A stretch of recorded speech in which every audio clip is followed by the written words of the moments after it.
தமிழ் தேசிய இனத்தின் ஒற்றை நம்பிக்கை அண்ணன் செந்தமிழன் சீமான் அவர்கள் உங்களோடு.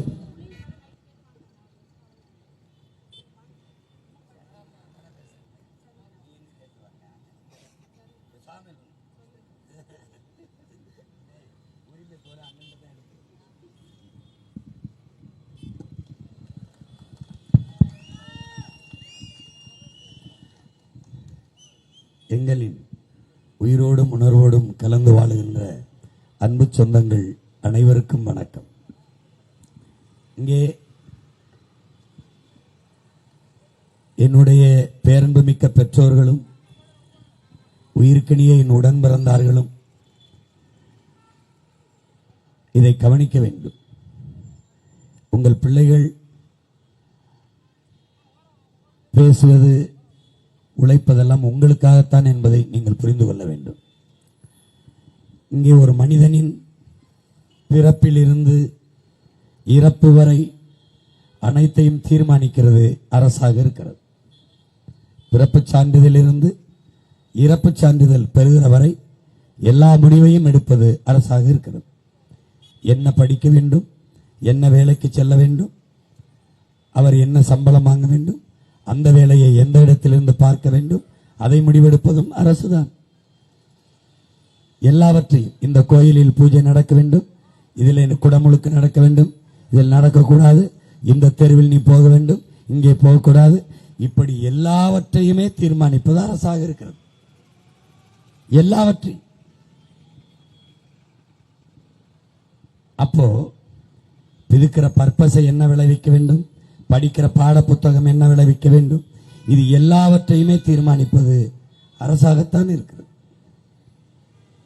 ஒரு பொருளுக்கு என்ன வரி விதிக்க வேண்டும் என்பதை தீர்மானிப்பது யார்? அரசுதான். ஸ்ரீஹரிகோட்டாவிலிருந்து விண்கலம் இத்தனை மணிக்கு ஏவ வேண்டும், விண்கலத்தை ஏவுகிறவர்கள் விஞ்ஞானியா இருக்கலாம், ஆனால் இத்தனை மணிக்கு ஏவ வேண்டும் என்று முடிவெடுப்பவன் அரசு. இப்படி எல்லாவற்றையுமே முடிவெடுக்கிறது அரசாக இருக்கிறது.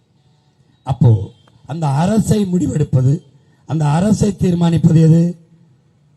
இயல். ஒரு இயல், உயிரியல், அறிவியல், புவியியல், இயற்பியல் போல ஒரு இயல். அந்த இயல் தான் அரசியல். அப்ப ஒவ்வொரு மனிதனின் வாழ்க்கையிலும் பிறப்பிலிருந்து இறப்பு வரை தீர்மானிக்கிறது அரசியல் தான். அதைத்தான் அரிஸ்டாட்டில் சொல்கிறான், நீ அரசியல் வேண்டாம் என்று விலகி நின்றாலும் அரசியல் உன்னை விட்டு ஒருபோதும் விலகாது என்கிறார். நீ அரசியல் வேண்டாம் என்று விலகி நின்றால் நீ யாரை வெறுக்கிறாயோ அவனுடைய ஆட்சியின் கீழே வாழ நேரிடும் என்கிறார். அரசியல் என்ற எண்ணம் இல்லாதவன் மனிதனாகவே இருக்க முடியாது என்கிறார் அண்ணல் காந்தியடிகள். ஒவ்வொரு மனிதனின் ஒவ்வொரு சொல்லிலும் அரசியல் பிறக்கிறது என்கிறார் லெனின். அப்படி பார்த்தால் நமக்கான அரசியலை நாம தான் செய்ய வேண்டும். ஒரு நல்ல அரசியலை உருவாக்கி ஒரு நல்ல ஆட்சியை செய்வதுதான் அந்த நாட்டு குடிகளின் ஆகப்பெரிய கடமை. அவர்கள் பெற்ற கல்வியின் பயன் என்ன, அவர்கள் பெற்ற அறிவின் பயன் என்ன? அந்த நாட்டில் நல்ல அரசியல், நல்ல ஆட்சி அமைய செய்வதற்குத்தான் அந்த கல்வி பயன்பட வேண்டும். ஒரு நல்ல அரசியலும் நல்ல ஆட்சியும் அமைந்து விட்டால் அந்த நாட்டில் எந்த பிரச்சனையும் இருக்காது. ஒவ்வொரு பிரச்சனைக்கும் போராட வேண்டிய தேவை இருக்காது. முறையிட்டு மனு கொடுத்து மன்றாட வேண்டிய தேவை இருக்காது. பிள்ளைகளுக்கு பாதுகாப்பு இருக்குமா, நல்ல மருத்துவம் இருக்குமா, நல்ல கல்வி இருக்குமா, நல்ல குடிநீர் கிடைக்குமா, நஞ்சில்லாத உணவு கிடைக்குமா, படித்தால் நம் பிள்ளைகளுக்கு வேலை கிடைக்குமா, தடையில்லாத மின்சாரம் கிடைக்குமா, பயணிக்க நல்ல பாதை சரியான போக்குவரத்து கிடைக்குமா? இந்த கவலை எல்லாம் நல்ல அரசு அமைந்து விட்டால் அவசியப்படாது. கிவ விடுதலை புரட்சியாளன் சேவரா, நான் எனக்கென்றோ என் மக்களுக்கென்றோ, அதாவது என் மனைவி என் பிள்ளைகளுக்கென்றோ எது ஒன்றையும் சேமிக்கவில்லை என்கிறார். அதற்கு காரணம், என் மக்களுக்கானதை என் மக்களின் அரசு தந்துவிடுங்கிறான். கியூபாவில் எப்படி சொன்னா, என் மக்களுக்கானதை, என் மனைவி, என் குடும்பம், என் பிள்ளைகளுக்கானதை மக்களுக்கான அரசு கொடுத்து விடுங்கிறார். அப்படி இந்த நாட்டு மக்களுக்கு தமிழ்நாடு, புதுச்சேரி அல்லது ஆந்திரா, கேரளா, எந்த மாநிலமும் எந்த நாடோ அந்த நாட்டு குடிகளுக்கு தேவையானதை கொடுக்கிற ஒரு அரசை மக்களுக்கான அரசை நிறுவுவதுதான் மக்களாட்சியின் மகத்தான செயல். அதுதான் மக்களாட்சியின் புனிதம். உங்களுக்கு வாக்கு கொடுக்கப்பட்டிருப்பது உங்களுக்கான அரசை நிறுவ. ஐயா ரங்கசாமிக்கோ, பிஜேபியில் இருக்கவருக்கோ, அதிமுக இருக்கவருக்கோ, திமுக இருக்கவருக்கோ, காங்கிரஸில் இருக்கவருக்கோ அதிகாரத்தை கொடுக்க அல்ல. மக்களாட்சி என்பது மக்களுக்கான அதிகாரத்தை மக்களை நிரூபிக்கிற வாய்ப்பை கொடுப்பதுதான் மக்களாட்சி.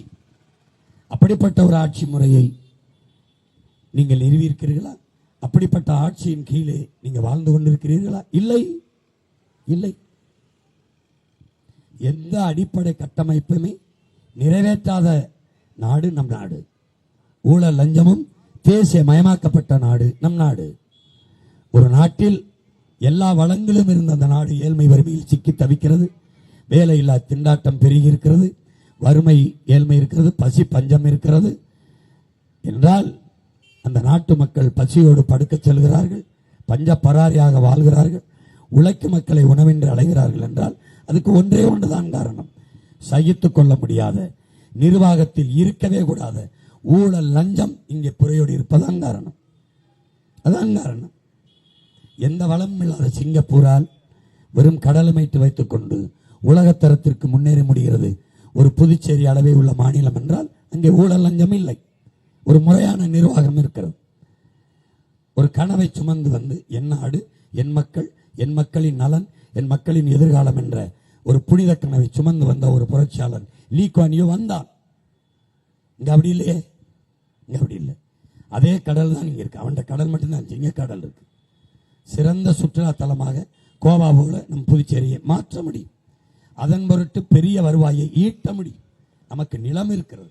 அங்கே கரும்பு, வாழை வரும், தென்னை வரும், பனை வரும், சோளம் வரும், கம்பு வரும். மாடு மேய்க்க முடியும், ஆடு மேய்க்க முடியும், கோழி வளர்க்க முடியும். ஒரு நாட்டுக்கோழி கறி எவ்வளவு? ஒரு ஆட்டுக்கறியின் கிலோ எவ்வளவு? ஒரு மாட்டின் பால் எவ்வளவு? மாட்டுக்கறியின் விலை எவ்வளவு? மாட்டுக்கறியை ஏற்றுமதி செய்தான் இந்தியாவை அதிக பொருள் ஈட்டுகிறது. பாலை ஏற்றுமதி செய்தான் அதிக சந்தையிலிருந்து வருவாயை பெறுகிறது. உனக்கு என்ன பிரச்சனை? உனக்கு எங்கிருந்து பால் வருகிறது? புதுச்சேரிக்கு, ஆந்திராவிலிருந்து. என்ன பிரச்சனை உனக்கு? மாடு வளர்க்கறதுல என்ன பிரச்சனை? தற்சார்பு வாழ்க்கை, தன்னிறைவு வாழ்க்கை, தன்மானம் மிகுந்த வாழ்க்கை எங்கே இருக்கிறது? வேளாண்மையில் தான் இருக்கிறது. அங்குதான், அங்கே உனக்கான உணவு, அங்கே உனக்கான உடை, அங்கே உனக்கான நீர், அங்கே உனக்கான பழம் எல்லாம் அங்கிருந்தே வந்தது. அங்கிருந்தே. அதுதான் தற்சார்பு வாழ்க்கை. அந்த வாழ்க்கையை விட்டு வெளியேறிவிட்டாய். பிறகு எந்த ஒரு நாடு வேளாண்மை கைவிட்டு உழைப்பிலிருந்து வெளியேறுதோ அந்த நாடு உயிர் தேவையா இருக்க உணவு தேவைக்கு பெரிதொரு மாநிலத்தை, பெரிதொரு நாட்டை சார்ந்து கையேந்தும். அப்படி கையேந்தும் போது உலகில் இருக்கிற இன்னைக்கு சூழலில் போர், இப்ப அமெரிக்கா ஈரான் மீது, அதுக்கு முன்பு ஈராக் மீது, ரஷ்யா தொடுத்தது போல, இப்படி பல்வேறு நாடுகள் உக்ரைன் மேல ரஷ்யா போர் தொடுத்தது போல இப்படி போர்கள் வருமானால் அந்தந்த நாடுகளை அத்தியாவசிய பொருள்களுக்கு நாம் சார்ந்து நிற்கும் போது பெரும் பஞ்சத்தை எதிர்கொள்வோம். அப்போது உள்நாட்டில் கலவரம் வெடிக்கும், மக்கள் கிளர்ச்சி செய்வார்கள், போராடுவார்கள். ஏனால் உணவு தேவை என்பது உயிர் தேவை. கொரோனா நேரத்தில் கண்ணுக்கு தெரியாத நுண்ணுயிரின் தாக்கத்தில் நாம் பட்டது தெரியாதா? அதிலிருந்து நாம் கற்றுக்கொண்டது ஒன்றும் இல்லையா? எனவே அறிவார்ந்த எனது சொந்தங்கள், என் அன்பு தம்பி தங்கிகள், இந்த தேர்தலை ஒரு மாறுதலுக்காக, வரலாறு தந்திருக்க வாய்ப்பாக, காலம் கையளித்திருக்கிற ஒரு கடமையாக கவனத்தில் கொண்டு புதுச்சேரி மாநிலத்தில் நடக்கிற தேர்தலில் வருகிற 9ஆம் தேதி வாக்கை செலுத்தும் போது மிக கவனமாக நீங்கள் வாக்களிக்க வேண்டும். இதுவரை வரிசையில் நின்றோம், வாக்குக்கு காசு கொடுத்தார்கள், வாங்கினோம், செலுத்தினோம் என்று இல்லை, செய்யக்கூடாது. நீங்கள் செலுத்துகிற ஒரு வாக்கில்தான் உங்கள் பிள்ளைகளின் எதிர்காலம். உக்ரைன் அதிபர் செலன்ஸ்கி அரசு அலுவலகத்தில் இருந்த தன் படத்தை எல்லாம் எடுக்க சொல்லிவிட்டான். இங்கே முதலமைச்சர் படங்கள் இருக்குமே, அப்படி இருந்த இடத்தில் எடுக்க சொல்லிவிட்டான். எடுத்துவிட்டு என் படத்திற்கு பதிலாக உங்கள் அலுவலக மேசைக்கு எதிரே உங்கள் பிள்ளைகளின் படத்தை மாட்டி வையுங்கள், உங்கள் குழந்தைகளின் படத்தை.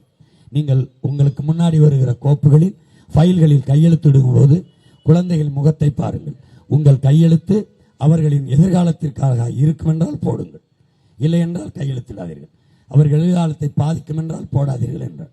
அதை போல என் அன்பு சொந்தங்களை, என் அருமை பெற்றோர்களை, வாக்கை செலுத்த போகும்போது சாப்பிட்டு விட்டு தான் செல்வீர்கள். தட்டிலே சாப்பாடு வர காரணமாக இருந்தவன் யார் என்பதை சிந்தியுங்கள். அது உறுதியாக உங்களுக்கு தெரியும், விவசாயி தான். அப்ப விவசாயிக்கு நன்றி உணர்வை நெஞ்சில் ஏந்தி எண்ணத்தில் ஏந்தி செல்லுங்கள். அங்க போய் வாக்கு செலுத்தும் போது உங்கள் மகளை, உங்கள் மகனை, உங்கள் பேரனை, பேத்தியை பார்த்துவிட்டு செல்லுங்கள், அவர்கள் முகத்தை.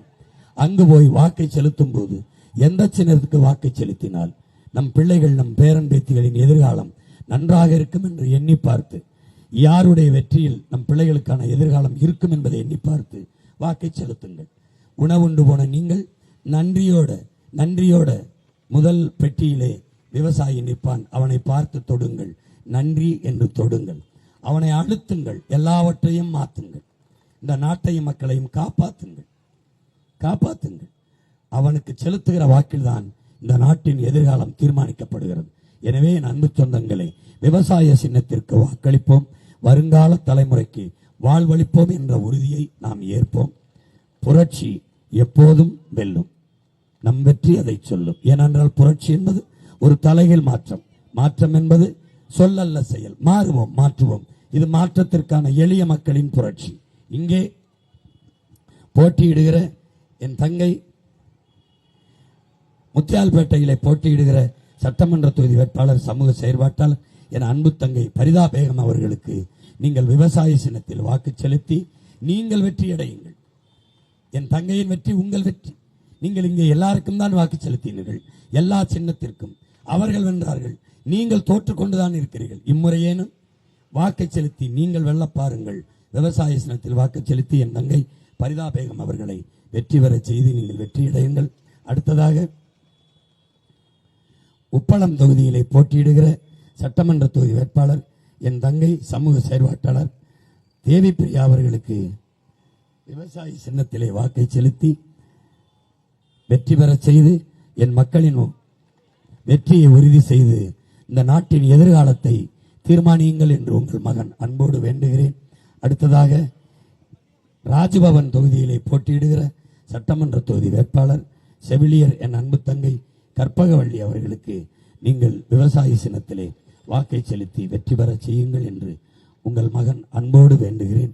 அடுத்ததாக உருளையன்பேட்டையிலே போட்டியிடுகிற என் பாசத்திற்குரிய தங்கை அழகுக்கலை வல்லுநர் அனிதா வீரப்பன் அவர்களுக்கு வாக்கை செலுத்தி வெற்றி பெற செய்து இந்த நாட்டை, உங்கள் வாக்கை செலுத்தி இந்த நாட்டை நல்வழியில் செலுத்துங்கள் என்று உங்கள் மகன், உங்கள் உடன் பிறந்தவன் அன்போடு வேண்டுகிறேன். அடுத்ததாக நெல்லித்தோப்பு தொகுதியிலே போட்டியிடுகிற என் பாசத்திற்குரிய தம்பி, என் அன்பு இளவல் சிவக்குமார் அவர்களுக்கு திரைப்பட தயாரிப்பாளர், என்னுடைய ஆருயிர் இளவல், நீண்ட காலமாக நானும் அவரும் உறவில் மட்டுமல்ல கொள்கையிலும் உறவாக இருக்கிற அண்ணனும் தம்பி, அவருக்கு சிவக்குமார் அவர்களுக்கு இந்த நிலத்திலே விவசாய சின்னத்திலே வாக்கை செலுத்தி வெற்றி பெற செய்யுங்கள் என்று அன்போடு வேண்டுகிறேன். லாஸ்பேட்டை தொகுதியிலே போட்டியிடுகிற அன்பு தங்கை ஜெயசித்ரா அவர்களுக்கு விவசாய சின்னத்திலே வாக்கு செலுத்தி வெற்றி பெற செய்யுங்கள் என்று உங்கள் மகன் உரிமையோடும் உறவோடும் உணர்வோடும் அன்போடும் வேண்டுகிறேன். உங்கள் பிள்ளைகள் இங்கே நிற்பது கூட்டணி வைக்கக்கூடாது என்ற நோக்கம் அல்ல. கூட்டணி வைத்து இவர்கள் இந்த நாட்டுக்கு மக்களுக்கும் கொள்ளையடித்து தவிர செய்தது என்ன? அதை தடுக்க யார்? அதற்காகத்தான் உங்கள் பிள்ளைகள் தனித்துவத்தோடு உயர்ந்த தத்துவத்தோடு களத்தில் நிற்கிறோம். புரட்சி எப்போதும் வெல்லும், நம் வெற்றி அதை சொல்லும். இலக்கு ஒன்றுதான், இனத்தின் விடுதலை. இனம் ஒன்றாவோம், இலக்கை வென்றாவோம். தமிழ் தாய் வாழ்க, தலைவர் பிரபாகரன் வாழ்க. என் தங்கைகளும் தம்பிகளும் வெல்க வெல்க வெல்க, நாம் தமிழர்.